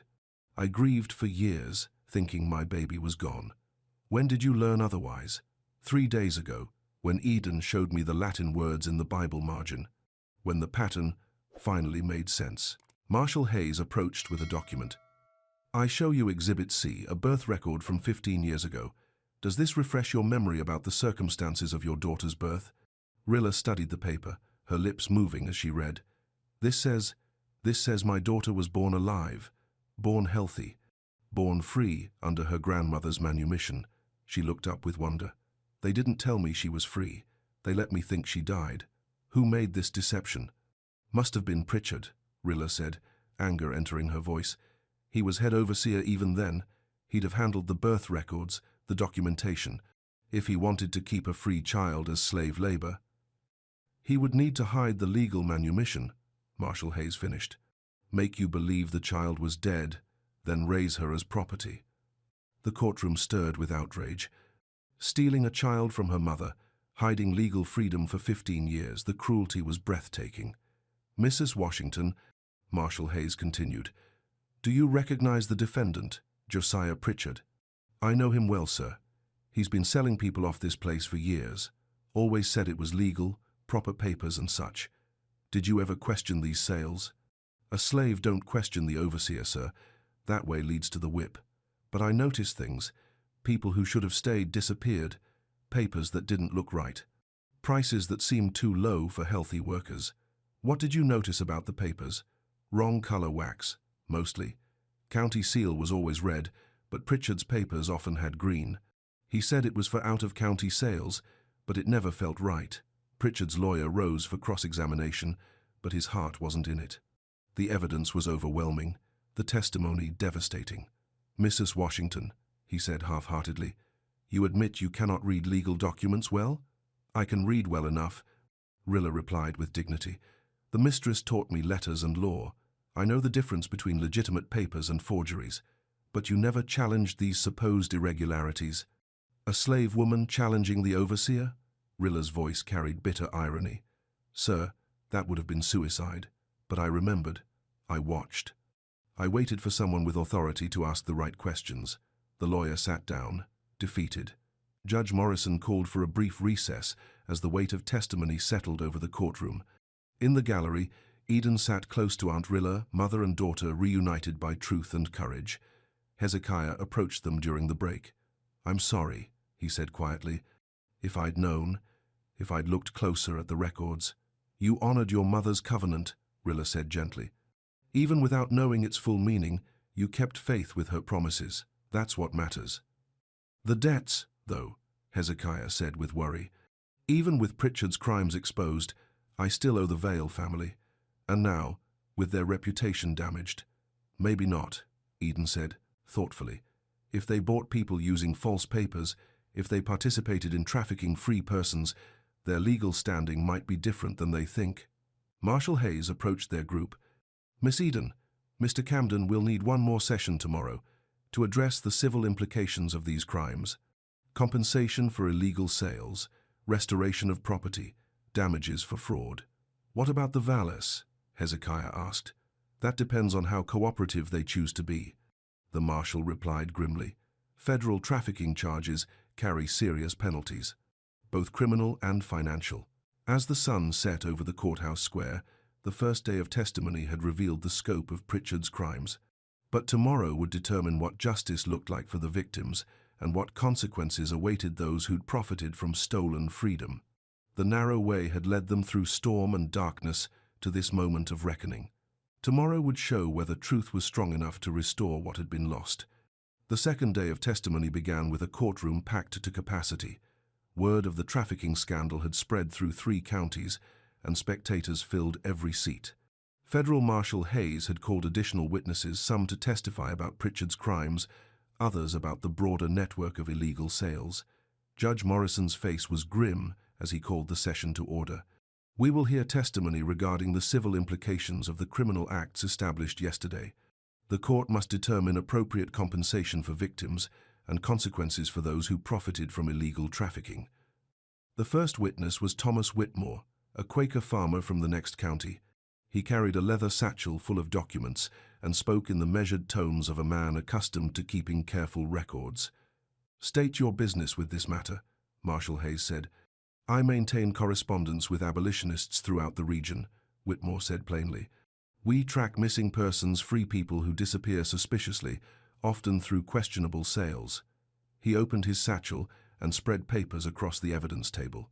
"These are reports of free persons sold illegally over the past 5 years. 7 of them trace back to Pritchard and the Camden place." Augusta's father, Charles Vale, shifted uncomfortably in his seat. "Did any of these illegal sales involve the Vale plantation?" Marshal Hayes asked. 4 of them, Whitmore replied, consulting his notes. "Samuel Washington sold March 1855. Mary Jefferson and infant daughter sold June 1855. Thomas Blacksmith sold September 1855, and Moses Freeman sold just last month. All using falsified documentation, all using green wax seals on freedom papers. All at prices significantly below market value, all transported out of state within days of purchase. The pattern was clear, a systematic operation to traffic free persons using forged documents with the Vale family as frequent buyers. Charles Vale could contain himself no longer. "This is preposterous," he declared, rising from his seat. "I am a respected businessman. My transactions were completely legal." "Were they?" Marshal Hayes asked pointedly. "Mr. Vale, did you ever question why these workers were priced so far below market value? Price is a matter of negotiation. Did you ever question why the documentation bore green wax instead of the standard red county seal?" Vale's face reddened. "Pritchard assured me it was proper for interstate commerce. Did you ever verify this claim with county officials?" The question hung in the air. Vale's mouth worked, but no sound emerged. "I thought not," Marshal Hayes said coldly. Judge Morrison leaned forward. "Mr. Vale, this court will give you one opportunity to make a complete statement regarding your knowledge of these transactions. Full truth, full cooperation. Your response will determine whether you face federal charges alongside Mr. Pritchard." The threat was clear: cooperate or face prosecution for trafficking in free persons. Vale looked around the courtroom at the federal marshals, at the damning evidence, at his daughter's pale face. Augusta's engagement to Hezekiah had already collapsed. Their family's reputation was in ruins. Now their freedom was at stake. I may have had suspicions," Vale admitted reluctantly. "The prices were unusually low. The documentation was irregular, but Pritchard assured me everything was legal for cross-county sales. Willful ignorance is not a defense," Judge Morrison said sternly. "Did you make any effort to verify these claims?" No. The deals were profitable. I chose not to investigate too closely." The admission sent murmurs through the courtroom. Vale had confessed to willful participation in what he suspected might be illegal sales. "Mr. Vale," Marshal Hayes said, "are you willing to provide full restitution to the victims of these crimes?" "What do you mean?" "Full market value for all persons illegally purchased, plus damages for their illegal enslavement, plus transportation costs to return them to freedom." Vale's face went white as he calculated the numbers. 4 people, full market value, plus damages, plus costs. It would likely bankrupt his family. "And if I refuse?" he asked weakly. "Federal prosecution for trafficking in free persons. Minimum sentence of 10 years in federal prison, Forfeiture of all assets used in the commission of crimes. Vale looked at Augusta, whose face showed a mixture of shame and calculation. Their choices were financial ruin or complete destruction.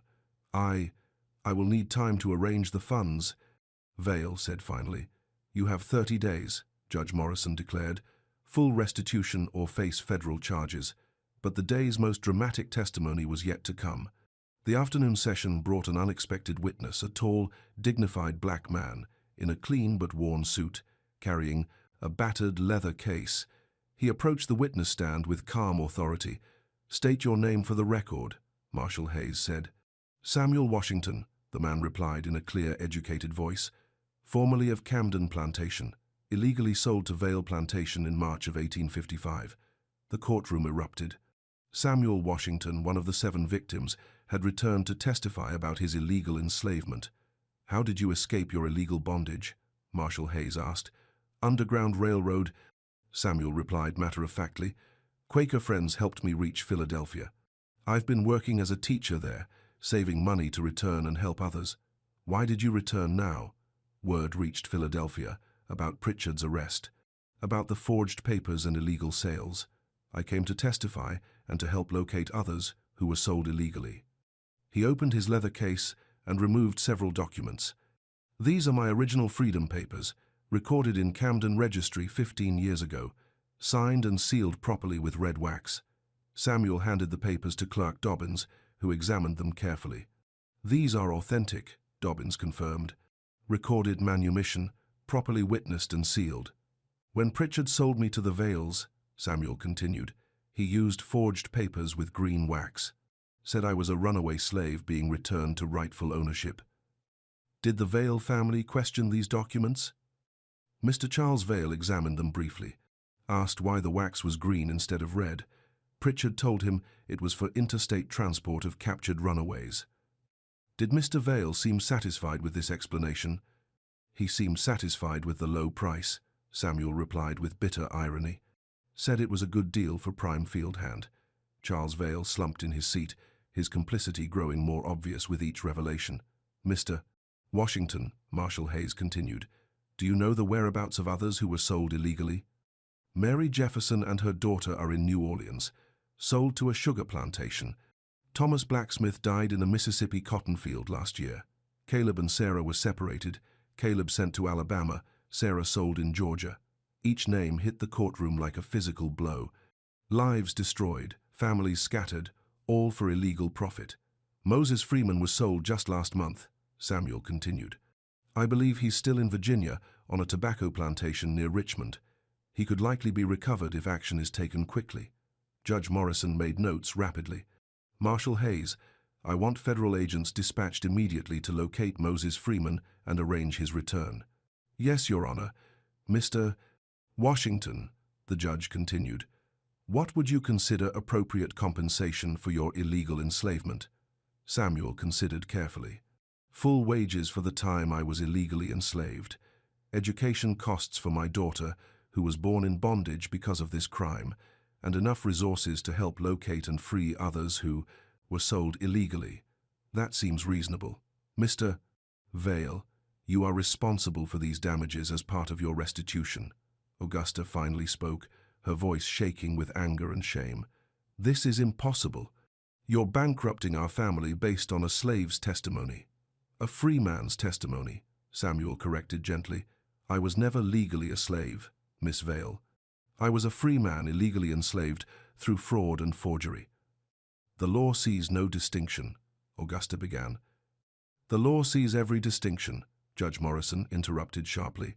"Free persons illegally enslaved have full rights to compensation and restoration. Your family's participation in these crimes makes you liable for damages." Samuel turned to address Augusta directly. "Miss Vale, I bear you no personal malice. But justice requires acknowledgement of harm done and effort to repair it." His dignity in the face of such injustice was powerful testimony to the character of those who'd suffered under Pritchard's crimes. As Samuel concluded his testimony, Eden felt a deep stirring of hope. The truth was winning. Justice was possible. The narrow way had led them to this moment where wrongs could be righted and families restored. But the most important decision still lay ahead: what would happen to Pritchard himself, and what would become of the Camden plantation now that its debts might finally be resolved. The courthouse bell tolled 4 o'clock as the day's testimony concluded. Tomorrow would bring final arguments and Judge Morrison's ruling on criminal charges, civil damages, and the future of everyone involved. The narrow way was almost complete, but the last steps would be the hardest. The final day dawned clear and still, with autumn sunlight slanting through the courthouse windows. The gallery was packed with faces, both familiar and strange: plantation owners worried about their own transactions, abolitionists come to witness justice, and townspeople drawn by the magnitude of the revelations.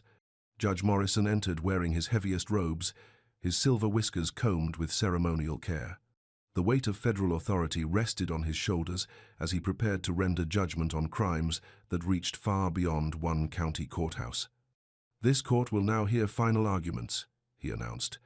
"The charges are grave: systematic trafficking in free persons, forgery of federal documents, conspiracy to defraud, and denial of constitutional rights under color of law." Pritchard sat at the defendant's table, his face hollow with defeat. His lawyer had tried to negotiate a plea, but the evidence was overwhelming. Federal crimes meant federal penalties, and trafficking charges carried the possibility of death. Marshal Hayes rose for the prosecution's final argument. "Your Honor, the evidence shows a deliberate conspiracy to steal freedom from those legally entitled to it. 7 people, 7 free human beings, were sold into slavery using forged documents and false seals." He gestured toward Eden and Samuel Washington, sitting together in the front row.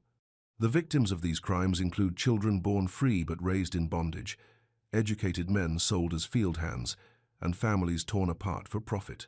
The defendant, Josiah Pritchard, orchestrated this conspiracy over several years. He forged documents, bribed accomplices, and sold free people to buyers who asked few questions and paid low prices. This was not accidental error, it was systematic trafficking." Marshal Hayes moved to the evidence table, where the forged papers and false seals were displayed. Green wax instead of red. Wrong letter forms, altered dates. Every document bears evidence of deliberate fraud. The prosecution requests the maximum penalty allowed by federal law: 10 years imprisonment for each count of trafficking, forfeiture of all assets gained through criminal enterprise, and full restitution to victims for damages suffered. The marshal sat down as Pritchard's lawyer rose for the defense, a hopeless task given the evidence. "Your Honor," the young attorney began uncertainly, "while my client admits to irregularities in documentation, he maintains these were business necessities, not criminal acts. The complexity of slave law, the confusion over interstate transport, the pressure from buyers demanding quick transactions." But his words rang hollow in the face of Samuel Washington's testimony and Eden's perfect memory of incriminating conversations. Judge Morrison listened patiently, then called for final statements from the victims. Eden rose first, her voice clear and steady. "Your Honor, I lived 15 years thinking I was property when the law said I was free. That's 15 years of childhood stolen, 15 years of education denied, 15 years of family separation." She looked directly at Pritchard. "But the greatest crime wasn't what he took from me. It was what he stole from others. Samuel Washington lost 2 years of freedom. Mary Jefferson's daughter was born into bondage she should never have known. Thomas Blacksmith died as a slave when he should have died free." Her voice grew stronger. "Justice isn't just punishment for the guilty, it's restoration for the victims. It's making sure this never happens to another child." Samuel Washington stood next. "Your Honor, I've seen slavery's worst cruelties in my travels, but there's something uniquely evil about stealing freedom from those born to it, about forging papers and buying complicity to traffic in human souls." He gestured toward the evidence. "These crimes were possible because good people chose not to ask hard questions, because profits mattered more than principles. True justice requires not just punishing Pritchard, but ensuring such willful blindness has consequences." Judge Morrison nodded gravely. "This court will recess for 1 hour while I prepare my ruling." The hour passed like a held breath. In the courthouse corridor, families gathered in quiet groups, the Washingtons reunited after years of separation, Quaker witnesses sharing quiet prayers, and federal marshals coordinating efforts to locate other victims. Hezekiah approached Eden and Aunt Rilla, where they sat on a wooden bench.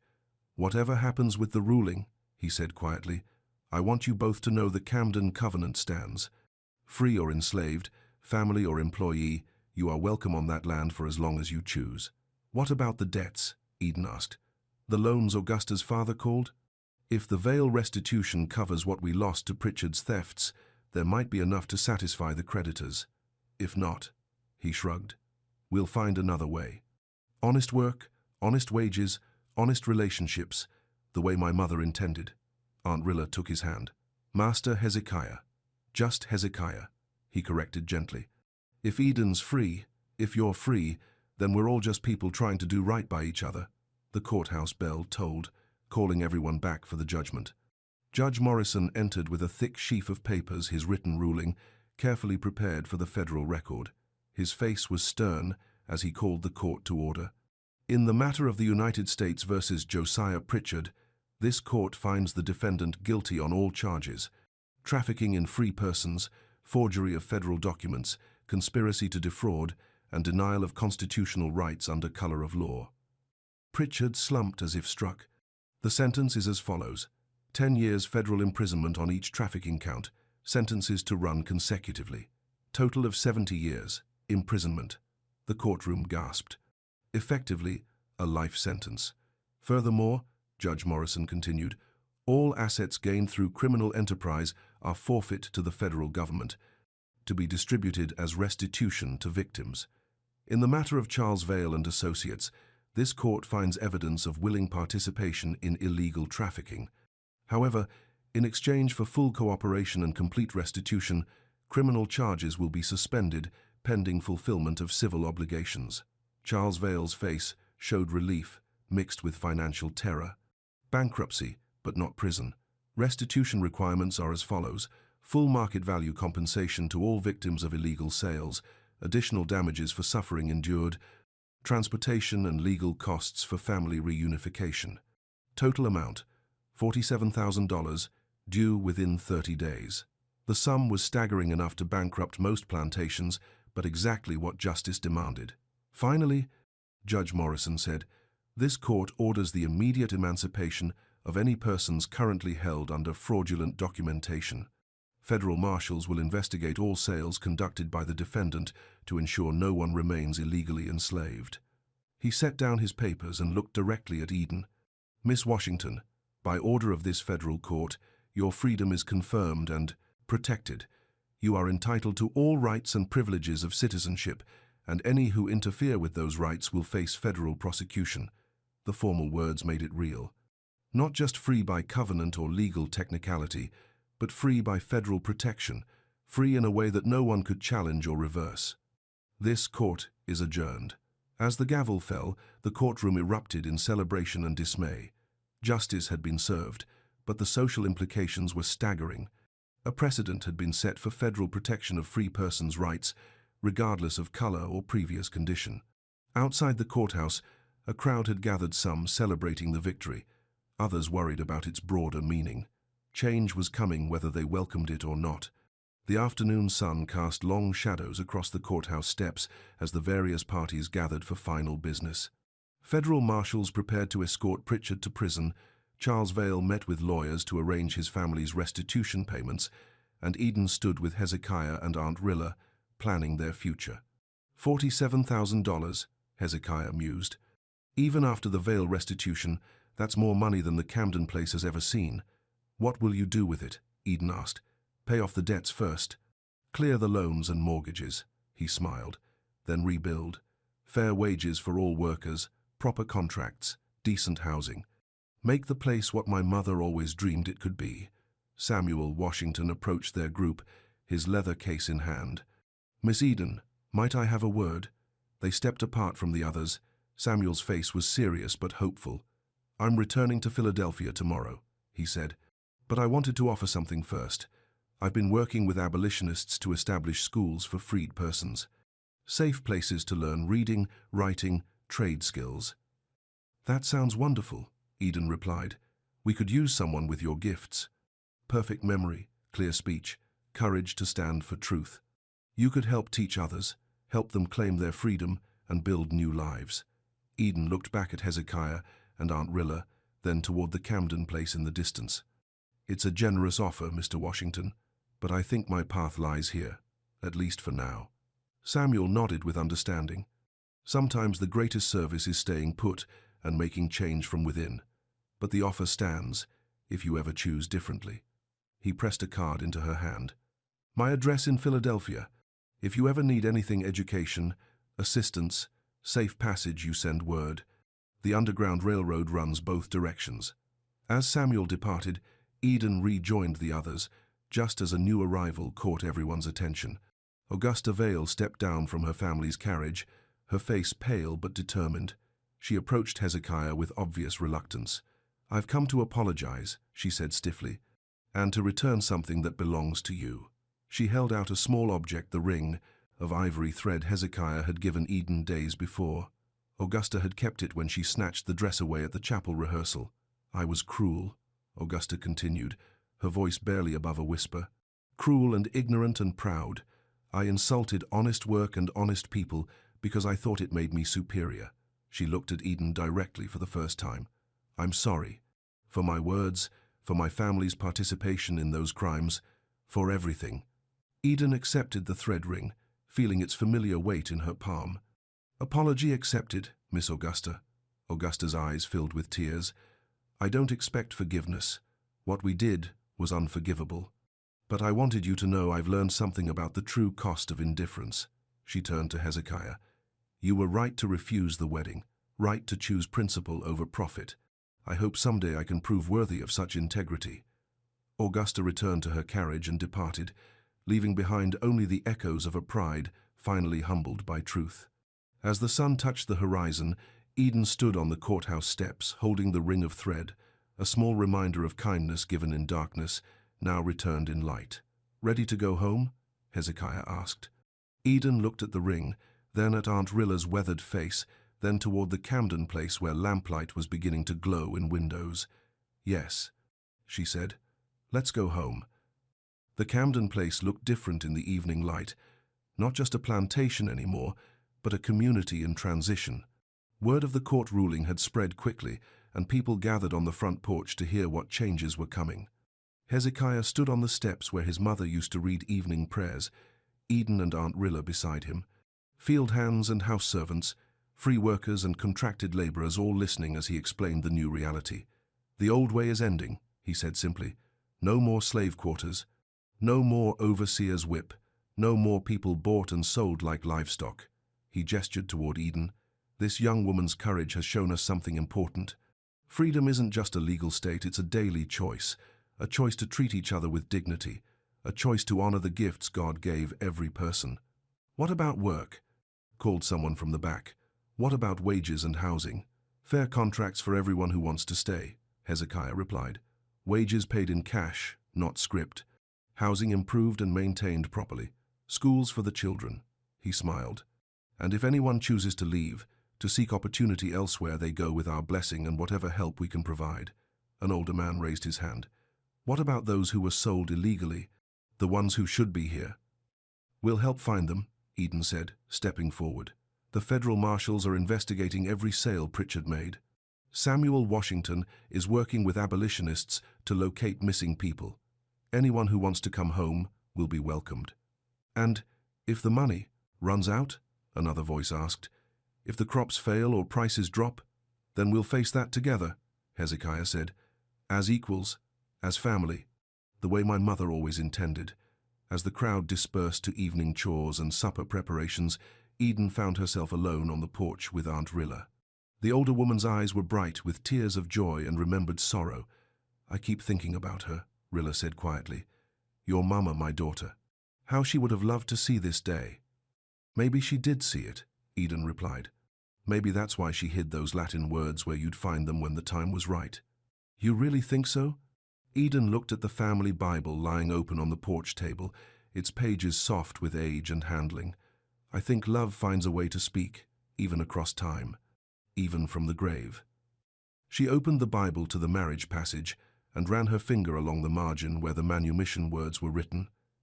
In the lamplight, They seemed to glow with purpose fulfilled. Manumitio filiae Rillae sub signo annuli, she read aloud. The manumission of Rilla's daughter under the sign of the ring. But more than that, Aunt Rilla added, understanding dawning in her voice. It was a promise, a covenant. That love would find a way to make things right. They sat together as darkness fell, listening to the sounds of evening laughter from the kitchen, children playing in the yard, the murmur of adults planning tomorrow's work. Free sounds, covenant sounds, the sound of promises kept and families restored. In the distance, someone began singing not a work song or sorrow song, but the hymn that had guided them through storm and darkness to this place of light. He leadeth me through paths unknown, where shadows fall and winds have blown. But by his hand I shall not stray, for he has shown the narrow way. One by one, other voices joined. Black voices and white voices, young and old, all singing the same words that had once been a secret map and were now a song of thanksgiving. The narrow way had led them home. 3 months later, the spring morning brought Eden to the kitchen where it all began, but everything was different now. Aunt Rilla still prepared medicines, but for healing rather than hiding pain. The Bible still lay by the window, but its margins held no secrets, only the truth that had set them all free. Eden looked up from her reading as voices approached on the porch. Through the window, she saw a familiar figure climbing the front steps. Samuel Washington returned from Philadelphia with news. Mary Jefferson and her daughter have been located, he announced as the small group gathered around him. They're in New Orleans, but the plantation owner is willing to negotiate release in exchange for compensation. How much? Hezekiah asked. $2,000, plus transport costs. It was a substantial sum, but the Camden place was prospering under its new arrangements. Fair wages had motivated better work, and improved conditions had reduced sickness and loss. We'll find the money, Hezekiah said without hesitation. No one stays enslaved who should be free. Samuel smiled and reached into his traveling case. Actually, you won't need to pay anything. He pulled out an official document bearing federal seals. The Justice Department has ruled that any person held under fraudulent papers must be released immediately without compensation. Federal marshals will escort Mary and her daughter home next month. The news brought tears of joy and a deeper understanding of how far the legal precedent had reached. Federal protection for free persons' rights was becoming reality, one case at a time. There's more, Samuel continued. Moses Freeman has been located and freed.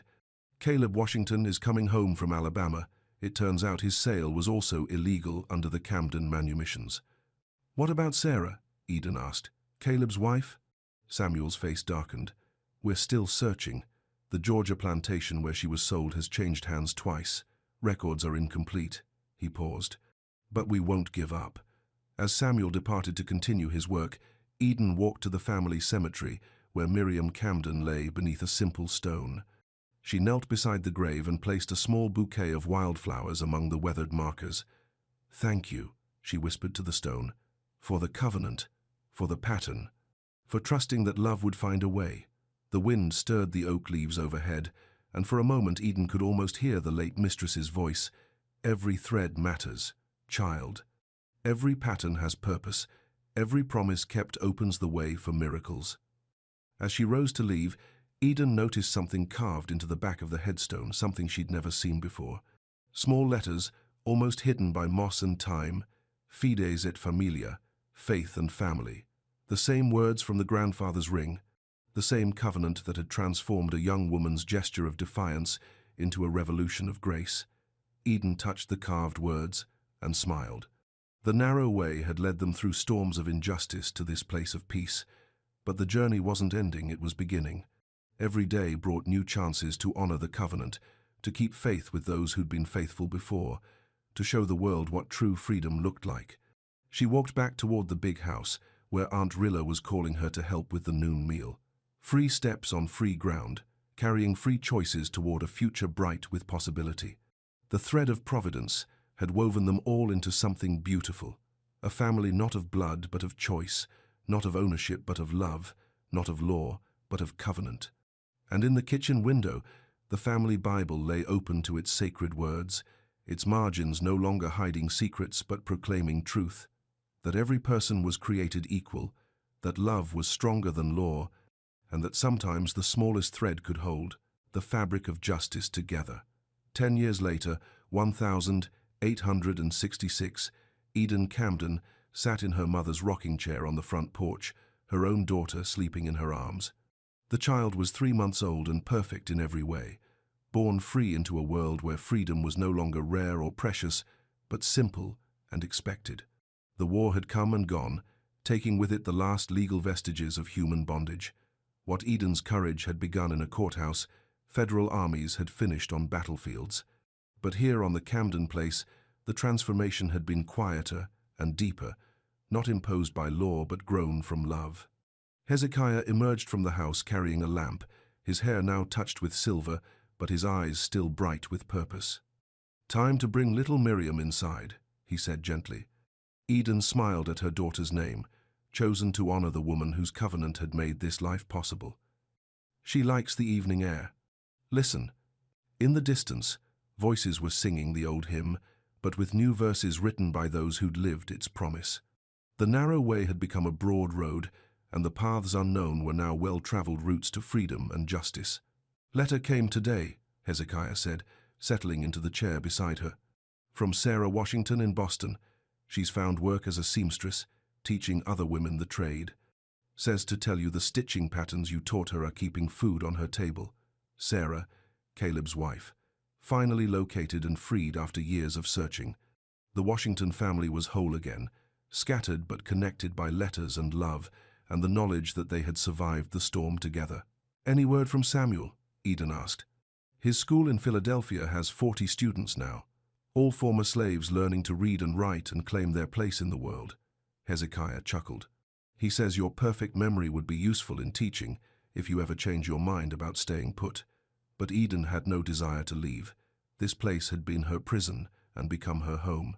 Here she could raise her daughter in freedom, help others find their way to justice, and keep alive the covenant that had changed everything. The baby stirred in her arms, and Eden began to hum the old hymn, not the version that had once mapped escape routes, but the new one that mapped hope itself. Her voice rose pure and clear in the evening air. "He leadeth us through valleys deep, where promises are ours to keep, and by his grace we shall not stray, for love has shown the narrow way." As the last notes faded into night, Eden looked up at the stars, beginning to appear in the darkening sky. Somewhere among them, she felt the presence of all who'd fought for this moment: her grandmother who'd died too soon, Samuel who'd escaped to fight for others, even Augusta Vale, who'd written from Europe about her work with abolitionists there. The narrow way had room for everyone willing to walk it. In her arms, little Miriam opened dark eyes that seemed to hold infinite possibility, and Eden whispered the blessing her own mother had never lived to give. "You are free, my darling. Free born and free raised and free to become whatever God calls you to be." The porch light flickered in the gentle breeze, casting its warm glow over a family bound not by law or blood, but by choice and love and the unbreakable covenant of human dignity. And in that light, all the narrow ways led home.